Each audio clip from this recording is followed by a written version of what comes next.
20 जुलाई 2021 की शाम इस्लामाबाद के F7 सेक्टर में एक कैमरा रिकॉर्ड कर रहा था। कैमरा के पास ना जमीर था, ना खौफ और ना ही किसी पावरफुल नाम का असर। उसने सिर्फ वो सब रिकॉर्ड और सेव किया जो उसके सामने हुआ। फुटेज में एक लड़की पहली मंजिल से नीचे आती नजर आती है। वो सीधा नहीं चल पा रही होती और वो जाके गेट तक पहुंचती है। गेट लॉक्ड होता है। चंद सेकंड बाद एक आदमी भी ऊपर से नीचे आता है। उस लड़की का मोबाइल छीनता है, उसे गेट के पास बनी छोटी सी कोठी में बंद कर देता है। फिर चंद मिनट गुजरते हैं और फिर वो उस लड़की को उस कोठी से बाहर निकालता है, उस पे असॉल्ट करता है और फिर घर के अंदर उसे वापस लेकर जाता है। कैमरा यहां तक देखता है। इसके बाद जो हुआ उसका कोई आई विटनेस नहीं था, लेकिन उस रात एक खामोश मशीन, एक बंद दरवाजा और एक घर के अंदर से मिलने वाली फोरेंसिक एविडेंस ने पाकिस्तान के सबसे क्लोजली वॉच्ड मर्डर ट्रायल्स में से एक की बुनियाद रख दी। ये है नूर मुकद्दम केस। सुप्रीम कोर्ट के रिकॉर्ड के मुताबिक शौकत अली मुकद्दम की बेटी नूर 19 जुलाई से घर वापस नहीं आई थी। अगली रात तकरीबन 10 बजे उन्हें पुलिस स्टेशन कोसार से कॉल मिली। खबर ये थी कि नूर मिल गई थी, मगर जिंदा नहीं। उसकी body house number 7 street 60 F74 में से मिली। घर जाहिर जाकिर जाफर की थी। FIR 20 जुलाई 2021 को रजिस्टर हुई। शुरू में जाहिर सोल अक्यूज था।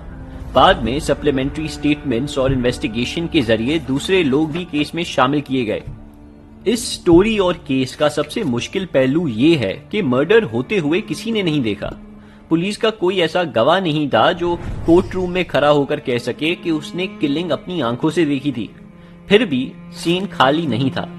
घर के अंदर बॉडी थी, एक अलेज्ड क्राइम वेपन था, डिजिटल रिकॉर्डर था, हार्ड डिस्क थी, DNA था और बाहर कैमरास की एक चेन थी जो नूर की आखिरी विजिबल मोमेंट्स रिकॉर्ड कर चुकी थी। इन्वेस्टिगेशन को अब इंसानी याददाश्त से ज्यादा मशीन्स पर भरोसा करना था। हाईकोर्ट ने प्रोसीडिंग्स के दौरान फुटेज देखी। सुप्रीम कोर्ट के 2025 जजमेंट में उस ऑब्जर्वेशन को डिटेल से रिकॉर्ड किया गया।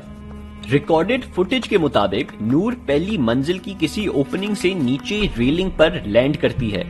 वो इंजर्ड लगती है और लिम्प करते हुए गेट की तरफ जाती है, लेकिन गेट तक पहुंचना एस्केप नहीं था क्योंकि गेट लॉक था। कोर्ट रिकॉर्ड के मुताबिक चौकीदार मोहम्मद इफ्तिखार ने गेट चेक किया, मगर नूर की हालत देखकर उसे बाहर निकलने में मदद नहीं की। वो बेसमेंट की तरफ चला गया। फिर जाहिर नीचे आता है। फुटेज में वो नूर का मोबाइल लेता है, उसे गेट के पास चौकीदार के लिए जो बनी गई कोठी थी उसमें बंद करता है। फिर वो कोठी खोलता है, नूर पे फिजिकल असॉल्ट करता है और उसको वापस घर के अंदर ले जाता है। जो कुक था मोहम्मद जान, वो भी फुटेज में नजर आता है। कोर्ट की ऑब्जर्वेशन ये थी कि उसने रोकने की कोशिश नहीं की। इसके बरक्स एक पॉइंट पर उसका रवैया जाहिर को डिस्करेज करता हुआ नजर नहीं आता। फिर नूर फ्रेम से गायब हो जाती है। तो फुटेज ने मर्डर को रिकॉर्ड नहीं किया। वो कन्फाइनमेंट, अटेम्प्टेड एस्केप, असॉल्ट और घर के अंदर वापस ले जाने तक का सीक्वेंस दिखाती है। तो किलिंग प्रूफ करने के लिए प्रोसिक्यूशन को जो बाकी चेन फोरेंसिक और सर्कमस्टांशियल एविडेंस के थ्रू कंप्लीट करनी थी। एक लॉक गेट ने नूर का रास्ता रोका, मगर कैमरा रिकॉर्ड कर रहा था। प्रोसिक्यूशन का केस सर्कमस्टांशियल था। इसका मतलब ये नहीं कि एविडेंस कम था, इसका मतलब ये था कि एविडेंस को चेन की शक्ल में दिखाना था। पहला लिंक, नूर की बॉडी जाहिर की रेजिडेंस से रिकवर हुई। दूसरी link, CCTV footage Punjab forensic science agency की रिपोर्ट के मुताबिक रिकॉर्डिंग एडिटेड नहीं थी। फेशियल कंपैरिजन ने फुटेज में नजर आने वाले शख्स को जाहिर से मैच किया। तीसरी लिंक, DVR और हार्ड डिस्क पुलिस के रिकॉर्ड में एग्जिबिट्स के तौर पर दिखाई गई थी। पुलिस स्टेशन के कंप्यूटर ऑपरेटर ने फुटेज प्ले करने और कॉपी बनाने का प्रोसेस एक्सप्लेन किया। चौथी link, DNA evidence. Supreme court record के मुताबिक रिपोर्ट ने सेक्सुअल असॉल्ट स्टैब्लिश किया। पांचवी लिंक, अलेज्ड क्राइम इंस्ट्रूमेंट जिस पर नूर का ब्लड पाया गया, वो भी उस घर से मौजूद हुई। डिफेंस ने कहा कि कोई आई विटनेस नहीं, चेन इनकम्प्लीट है और किसी और शख्स की इन्वॉल्वमेंट की पॉसिबिलिटी एक्सक्लूड नहीं होती। जाहिर ने अपने कोर्ट रिकॉर्डेड अक्यूज स्टेटमेंट में इनोसेंस क्लेम की, नूर के साथ पुरानी दोस्ती का जिक्र किया और एक मुख्तलिफ वर्जन दिया जिसमें उसने कहा कि घर में पार्टी थी। वो बेहोश हो गया था और जब होश में आया तो उसने अपने आप को बंधा हुआ पाया। उसने सोशल मीडिया और स्टेट प्रेशर का भी इल्जाम लगाया। कोर्ट ने डिफेंस वर्जन और प्रोसिक्यूशन एविडेंस को एक ही स्केल पर रखा। सवाल ये नहीं था कि पब्लिक क्या समझती थी, सवाल ये था कि रिकॉर्ड क्या प्रूफ करता है। ट्रायल कोर्ट ने जाहिर जाफर को कत्ल, रेप, अबडक्शन और रॉन्गफुल कन्फाइनमेंट से रिलेटेड चार्जेस पर कन्विक्ट किया। मर्डर के लिए डेथ सेंटेंस दी गई। सेक्शन 376 के चार्ज पर 25 ईयर्स साल रिगरस इम्प्रिजनमेंट रिकॉर्ड हुई। अबडक्शन के लिए 10 साल और रॉन्गफुल कन्फाइनमेंट के लिए 1 साल की सजा दी गई। फिर केस इस्लामाबाद हाई कोर्ट गया। हाई कोर्ट ने मर्डर कन्विक्शन और दूसरी कन्विक्शंस अपहोल्ड की। रेप के काउंट पर सेंटेंस को डेथ तक एनहांस किया। फिर मैटर सुप्रीम कोर्ट पहुंचा। 20 मई 2025 की जजमेंट में सुप्रीम कोर्ट ने एविडेंस को दोबारा देखा। मर्डर के लिए डेथ सेंटेंस मेंटेन रही, रेप कन्विक्शन मेंटेन हुई, लेकिन इस काउंट पर डेथ सेंटेंस को लाइफ इम्प्रिजनमेंट में कन्वर्ट किया गया। अबडक्शन कन्विक्शन सेट असाइड हुई, रॉन्गफुल कन्फाइनमेंट की कन्विक्शन मेंटेन रही।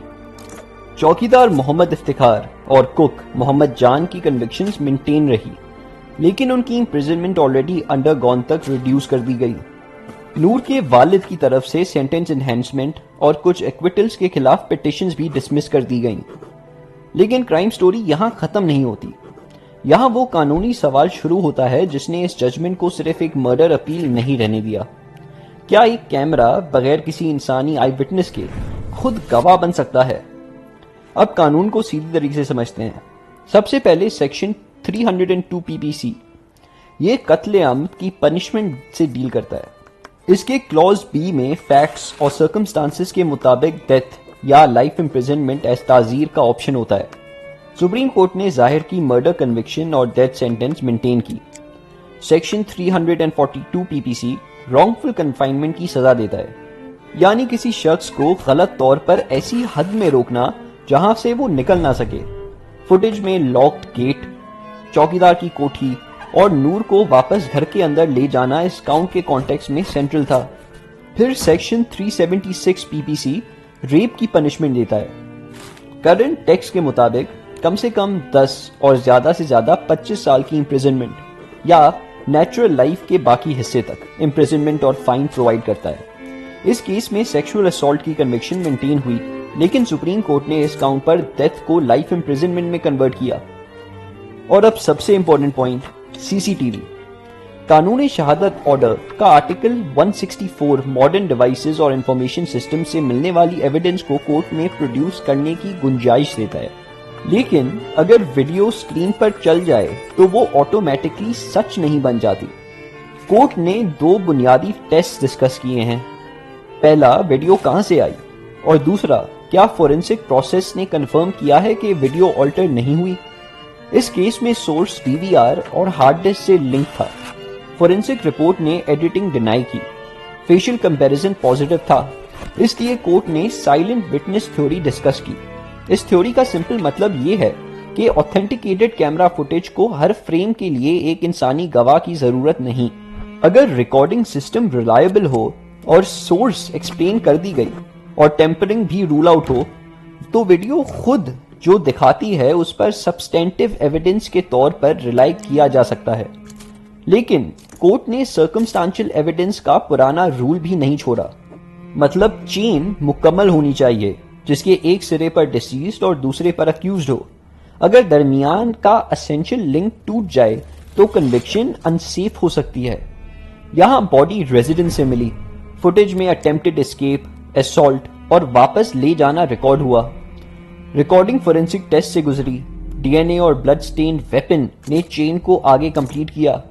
कोर्ट के नजदीक ये पीसेस अलग अलग क्लिप्स नहीं थे, ये एक दूसरे को लॉक करती लिंक्स थे। इस जजमेंट की सबसे बड़ी लीगल लेगेसी शायद यही है कि डिजिटल एविडेंस पावरफुल है, मगर सिर्फ तब जब उसकी ऑथेंटिसिटी भी पावरफुल हो।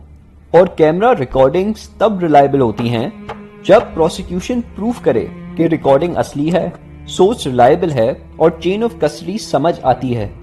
नूर के केस में इंसानी आई विटनेस नहीं था, मगर एक खामोश विटनेस था, और इस दफा अदालत ने उसकी रिकॉर्डिंग सुनी।